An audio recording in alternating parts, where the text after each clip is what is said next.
Hello everybody, welcome back to the video, or the channel, and today we're in Exodus, and we're going to be reading about Moses. You know, one of the most known people in the Bible is Moses, for sure, and we're going to be in chapter 17 of Exodus, verse 11, and if you have a Bible, turn to it, or a tablet or a phone. You can hop on there and look up the Bible or download an app or whatever, and go to this book and chapter and verse. Alright, so Exodus chapter 17, verse 11, it says, "And it came to pass when Moses held up his hand, and his Israel prevailed, and when he let down his hand, Amalek prevailed."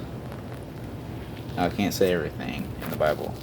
Some of them words are, not sure what they mean, not what they mean, how to say them.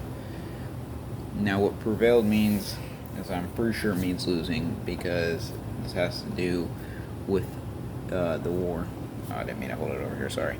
But it had to do with the war. So when Moses physically held up his hand, or hands, when he physically held them up, spiritually, the angels, the way I heard in a video explain it, the angels came down and they would push his soldiers to win this war. But when his hands would start to come down, the angels would fall back, which would cause them to start to lose. I mean, it even says right here in verse 12 that they would put stones under his arms, so that way when they come down, they'd be sitting on the stones. That way they could continue to win the war until the war was done. And spiritual obedience is a good thing. When praying is spiritual obedience. Talking to God, to yourself. Reading the Bible. But physical obedience, which could be fellowshipping, preaching, doing videos. What Moses did physically gave him a blessing from God. See,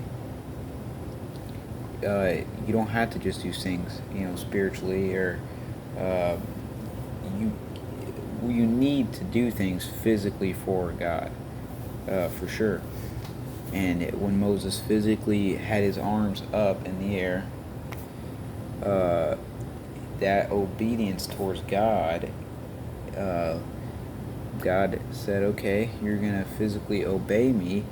Then he would send his angels down and they would win the war, and they did win the war, which is good for Moses. What's good for you? You might want a car, a house, or just things, whatever it may be. Maybe you want a Bible, or you want to be rich, or you want to be famous, or whatever it may be.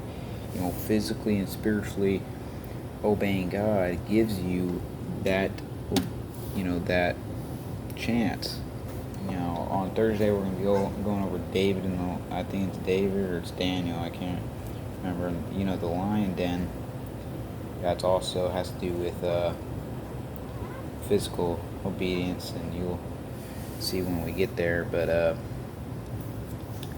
so do spiritual stuff. I'm not saying don't pray, stuff like that, but also there's physical obedience towards God. There's physical things you can do to worship God, and to work for the things in heaven, and to work for things that God could bless you with here.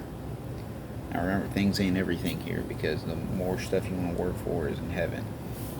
But as long, like, have you ever seen people go to church and they have their hands up and everything when they're singing and all that? When Moses had his hands up, held high, for, as the Bible explains, that the angels are like a burning, like, flame. They're bright, they're like fire almost. So them angels come down from heaven, them glorious angels, and they'd come down from heaven, and they would they had his Israel prevailed, win this war. And that's the gist. That's the wrap. Uh, what are your thoughts on it? You know, that's my thoughts on it. And we're gonna go a little bit more over physical beings on Thursday about the lion den and everything. And you'll get it on Thursday when I do it. But God bless, and leave in the comments of what you think about Exodus 17th and Exodus chapter 17th, verse 11. And see you guys in the next video.